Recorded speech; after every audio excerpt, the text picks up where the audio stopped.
assuming that they don't, but maybe they do. Maybe they're like building a case against you right now. You know, they'll just arrest you for some reason. You're like, what did I do? And they're like, you're a terrorist. And you're like, well, how? And well, we noticed that you bought a whole bunch of lube. You're a sexual terrorist. And then you're like, well, fuck, I should have just used cash and I would have never been in this predicament.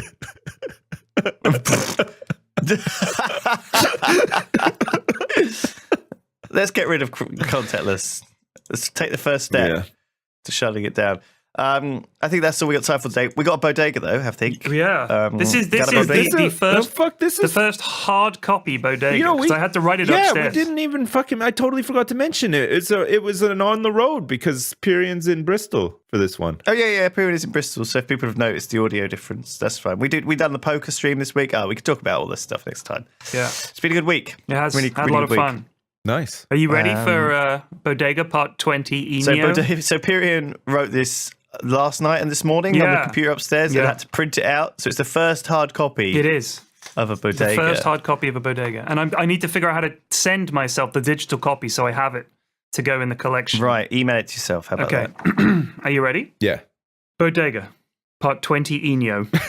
Nice. That was your idea for last week. Yeah, no, that's good. I'm glad that you remembered and you kept going. Tamira sat back to the wall in the darkest corner as she had been trained. The Wallop Bar was a bar like few others. Instead of paying an entry charge, customers were expected to show a life insurance policy at the door, and those without weapons were turned away. She had calculated her chances of making it out of this pit unharmed at around 40%, and death itself was around a 5% likelihood. Still, for a chance to meet with Bodega, she figured the odds were in her favor. After half an hour, there he was, the man himself, bang on time. A layperson might have assumed Bodega would be one of those people that turned up fashionably late, but people who knew him knew that to Bodega, late was dead. Late was the guy hanging off the ramp of an evac ship, screaming for his compadres to rescue him.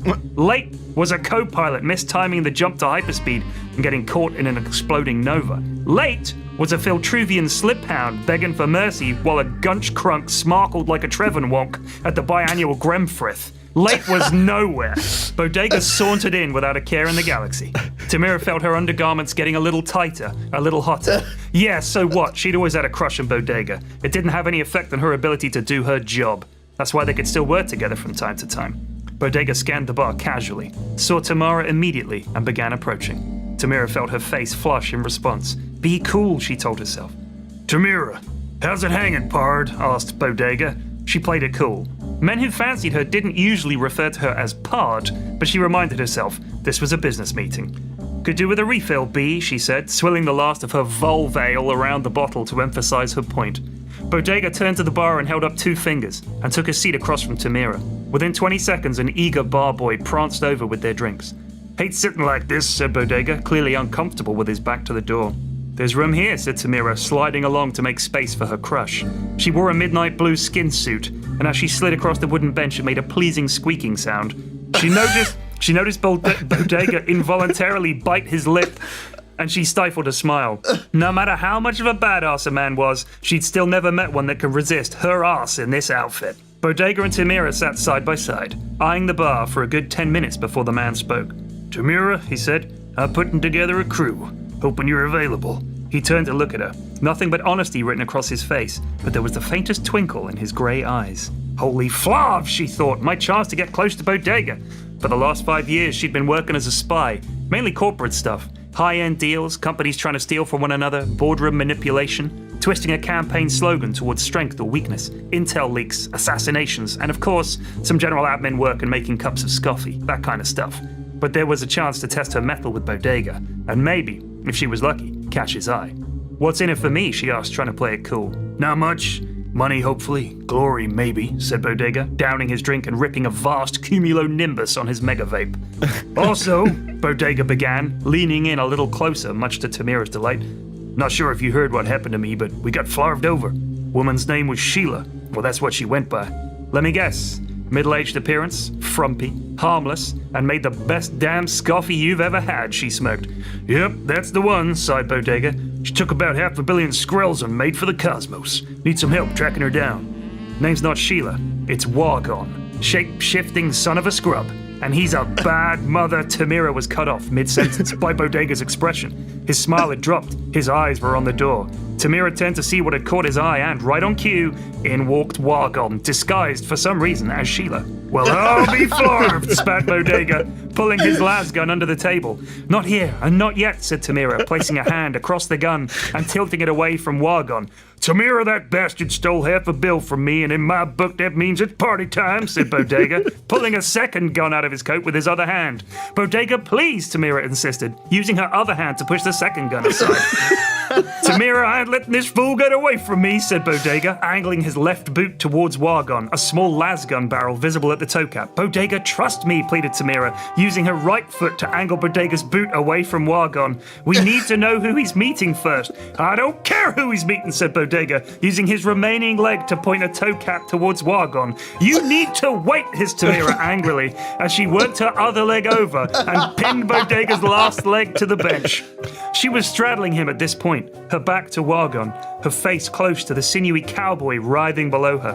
Bodega looked square into Tamira's eyes, his face full of fury. A braid of her hair slipped from her head and touched his face. Then her lips touched his, and suddenly Bodega had forgotten all about that varmint Wargon as he and Tamira smooched like teenagers right here in the darkest corner of the Wallop Bar and Grill. Okay, Pard, we'll play it your way, said Bodega, breathless as their lips finally parted. Good, said Tamira, and honey, please don't call me Pard. Bodega tipped the brim of his hat and looked a tad sheepish. Wargon, in Sheila form, was sat at a table around 30 meters away at the far side of the room. Bodega and Tamira sank back into the shadows of their cubicle and watched as Wargon ordered a drink and eyed the door. Around 15 minutes later, a figure in a dark red suit entered, face obscured by a desert cloak. They glanced around the bar and finally took a seat across from Wargon, who pushed a package across the table towards the cloaked figure, who then pushed a small red disc across the table back to Wargon. They shook hands and then both stood and left by separate exits. You follow the man in red. I've got Wargon, said Tamira. Oh, sorry. You follow the man in red. I've got Wargon, said Tamira. Be careful, said Bodega. It's okay. Me and Wargon go way back, said Tamira, her face hardening. Bodega slipped expertly through the crowd, not drawing any attention as he skulked after the man in red. Tamira made straight for the staff exit out the back and positioned herself in the darkness of an alleyway, watching for Wargon. Her hands closed around the grip of her Pentafire 8 pistol as she prayed Wargon would come her way. To be continued. Oh, bit of a cliffhanger. It's nice. good. It's a really good one. That's a good great, one. P-Flex. That's a good one. They're all good. I did notice a little Freudian slip in the middle. What was it?